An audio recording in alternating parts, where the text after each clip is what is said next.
Oui, Patrick. Oui, quoi? Oui, Tricia. Coucou, Wachia, bonjour. Qu'est-ce qui vous a poussé à participer à l'expédition des Premières Nations? J'aurais jamais pensé en tant qu'Allochtone de partager avec plusieurs communautés autochtones à une expédition de réconciliation.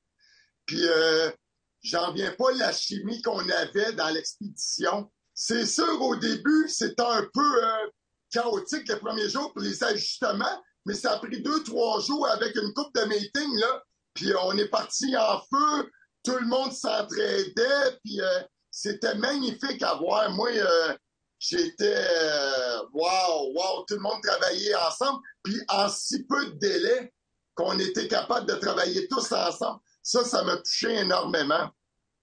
Puis c'est quoi qui t'a poussé à vouloir t'inscrire, Patrick? Moi, c'est qu'est-ce qui m'a poussé? Parce que moi, j'aime ça le travail d'équipe. Je suis militaire, j'aime travailler en équipe, j'aime travailler avec tout le monde. Puis c'est une belle occasion pour m'intégrer avec des Autochtones, puis des Allochtones, puis voir de la chimie. Puis la chimie s'est faite instantanée. Je me suis intégré immédiatement. Puis regarde, au tout début, on était sur Messenger pendant, je peux te dire, 2 ans. Puis à tous les matins, moi, c'est bon matin, comment ça va? 8 degrés en Montérégie, puis on commençait à bâtir une énergie. Puis quand on s'est rencontrés pour la première fois au banquet, c'était facile à se parler. Hein? Il sait mon style, il sait mon Facebook, puis ils savent que je bouge beaucoup, puis tout le monde, ça fait une belle énergie super positive. Puis toi, Tricia, qu'est-ce qui t'a poussé à t'inscrire à l'expédition des Premières Nations?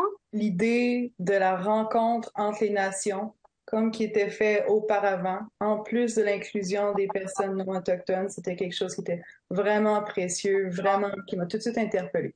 Moi, j'aurais pas été capable de le faire toute seule. Non seulement avec tout le groupe, mais je l'ai aussi fait avec mon conjoint qui est Anishinaabe. C'était vraiment important de pouvoir le faire avec lui. Je pense pas que j'aurais eu le courage de me lancer là-dedans sans lui. On a créé beaucoup de mémoires ensemble. Donc, pour moi, aussi, l'idée de la réconciliation, c'est aussi un mot que parfois j'ai de la difficulté à croire, surtout quand on prend en compte toutes les injustices qui sont encore en cours. Mais pour moi, c'est important que la réconciliation, ça se passe sur les territoires, pas juste sur nos écrans, pas juste dans nos universités, nos organisations, nos institutions. Pour moi, les rencontres se sont toujours passées sur le territoire. Donc, on a beaucoup appris du territoire aussi, des gens que c'est leur territoire, leurs ancêtres qui sont là.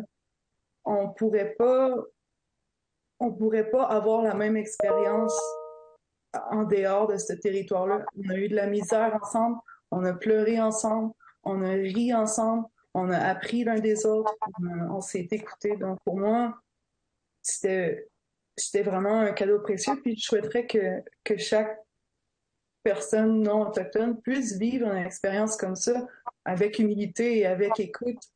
Puis toi, Patrick, c'est quoi la réconciliation? Tu peux nous en parler? Oui, moi, c'est au niveau de tout le monde qui était comme Carole Dubé. Carole Dubé était supposée de faire 3 legs, Carole Dubé.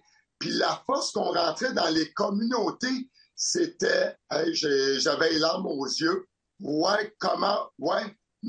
Travailler tous ensemble, puis rentrer dans les communautés, puis on est tous pareils. Puis on s'entraide tout le monde. On avait des pépins, des bris. Tout le monde s'entraidait. Tout le monde avait leur chimie pour faire les réparations, le gaz, péter des tanks à gaz. On a vu de toutes les couleurs.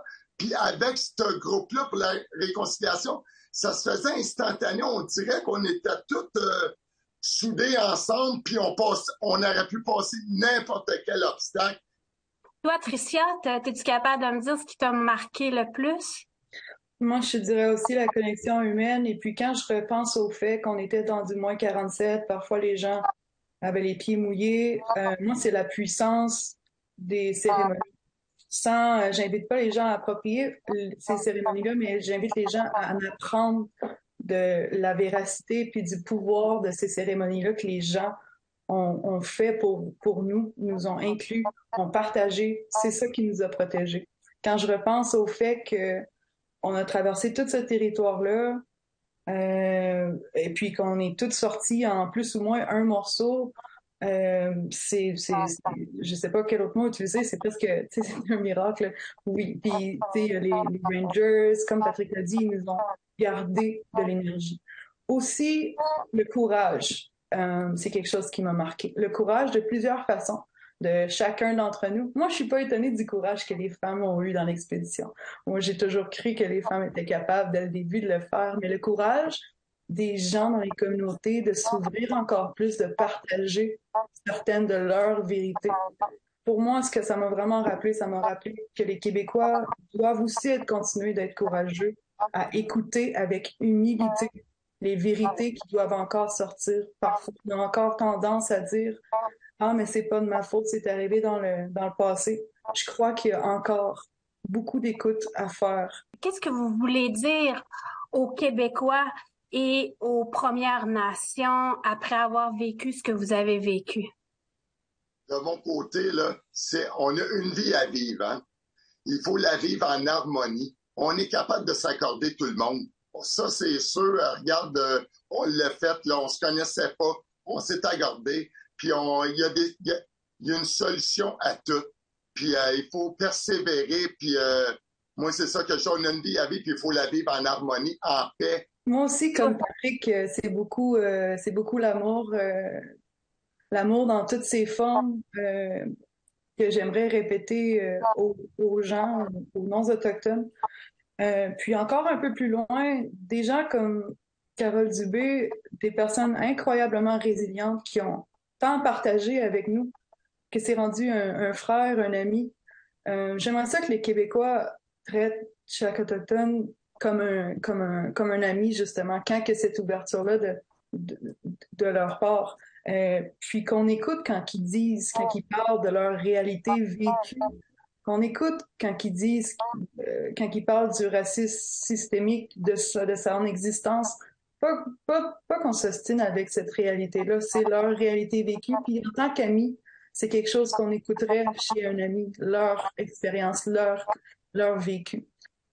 Maintenant, à vous deux, Patrick, Mac, Tricia.